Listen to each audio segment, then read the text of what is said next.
கிணற்றுக்குள் வாழும் தவளையைப் போல மனதுக்குள் ஆடும் ஆசைகள் கோடி.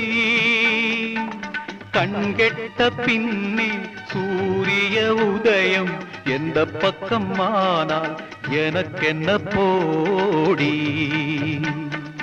ஒரு தலை ராகம் எந்த வகையினில் சாரும் அவள் இரக்கத்தை தேடும் என் மனம் பாடும். கடவுள் வாழும் கோவிலிலே கற்பூர தீபம், கலை இழந்த மாடத்திலே முகாரி ராகம்.